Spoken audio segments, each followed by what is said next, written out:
ಇತ್ತ ಹಸ್ತಿನಾಪುರದಲ್ಲಿ ವಿಚಿತ್ರ ವೀರನೊಂದಿಗೆ ಅಂಬಿಕೆ ಅಂಬಾಲಿಕೆಯರನ್ನ ಮದ್ವೆ ಮಾಡೋಕೆ ಸಿದ್ಧವಾಗ್ತಿದ್ದಂತೆ ಅಂಬೆ ಭೀಷ್ಮನ ಬಳಿ ಬಂದು ತನಗೆ ಈ ಮದುವೆ ಸಮ್ಮತಿ ಇಲ್ಲ, ನಾನೀಗಾಗಲೇ ನನ್ನ ಮನಸ್ಸಿನಲ್ಲಿ ಸಾಲ್ವರಾಜನನ್ನು ವರೆಸಿದ್ದೇನೆ, ನಾವಿಬ್ಬರು ಪ್ರೀತಿಸ್ತಾ ಇದ್ದೇವೆ ಎಂಬಂತಹ ಮಾತನಾಡ್ತಾಳೆ. ಭೀಷ್ಮ, ಕ್ಷಮೆ ಇರಲಿ ದೇವಿ, ನನಗೆ ಇದ್ರ ಬಗ್ಗೆ ಗೊತ್ತಿಲ್ಲೇ ನಿನ್ನ ಇಲ್ಲಿವರೆಗೂ ಕರ್ಕೊಂಡು ಬಂದಿದ್ದೀನಿ, ನೀನಿನ್ನೂ ನಿನ್ನ ಮನಸ್ಸಿನ ಇಚ್ಛೆಯಂತೆ ನಿನ್ನ ಸಾಲ್ವನಲ್ಲಿಗೆ ತೆರಳಬಹುದು ಅಂತ ಹೇಳಿ ಅವಳನ್ನ ಗೌರವಾನ್ವಿತವಾಗಿ ಸೌಭದೇಶದ ಕಡೆಗೆ ಕಳಿಸ್ಕೊಡ್ತಾನೆ.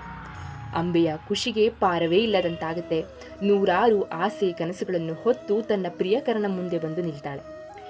ಇತ್ತ ಸ್ವಯಂವರದಲ್ಲಿ ಭೀಷ್ಮನೆದುರು ಸೋತು ಅವಮಾನಕ್ಕೊಳಗಾಗಿದ್ದಂತಹ ಸಾಲ್ವ ಮುಂದೆ ನಿಂತಿರೋದು ತನ್ನ ಪ್ರೇಯಸಿ ಅನ್ನೋದನ್ನು ಮರೆತು ಮೇಲ್ ಈಗೋ ಅನ್ನೋದನ್ನ ಮೇಲ್ ಮಾಡಿಕೊಂಡು ಭೀಷ್ಮ ತ್ಯಜಿಸಿದ ವಸ್ತುವನ್ನು ನಾನು ಸ್ವೀಕರಿಸಕ್ಕಾಗಲ್ಲ ಎಂಬಂತಹ ಮಾತನಾಡ್ತಾನೆ.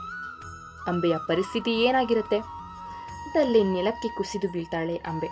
ಏನಾಗ್ತಿದೆ ಎಂಬುದರ ಅರಿವಿಲ್ಲದೆ ತಪ್ಪು ಯಾರದ್ದು ಅಂತ ತಿಳ್ಕೊಳ್ಳುವಂತಹ ಶಕ್ತಿನ ಕಳೆದುಕೊಂಡಂತಹ ಅಂಬೆ, ಇದಕ್ಕೆಲ್ಲ ಕಾರಣ ಆ ಭೀಷ್ಮ, ನಾನೀಗ ಮದುವೆ ಆಗೋದಾದ್ರೆ ಅದು ನನ್ನನ್ನು ಹೊತ್ತುಕೊಂಡೊಯ್ದಂತಹ ಆ ಭೀಷ್ಮನನ್ನೇ ಎಂಬಂತಹ ಹಠಕ್ಕೆ ಕೂರ್ತಾಳೆ. ತನ್ನ ಭೀಷ್ಮ ಪ್ರತಿಜ್ಞೆಯಿಂದಲೇ ಭೀಷ್ಮನಾಗಿರುವಂತಹ ದೇವವೃತ ಇದಕ್ಕೆಲ್ಲ ಒಪ್ತಾನ? ಒಲ್ಲದ ಭೀಷ್ಮನ ವಿರುದ್ಧ ಪರಶುರಾಮರಲ್ಲಿ ನ್ಯಾಯ ಬೇಡಿ ಹೋಗ್ತಾಳೆ ಅಂಬೆ.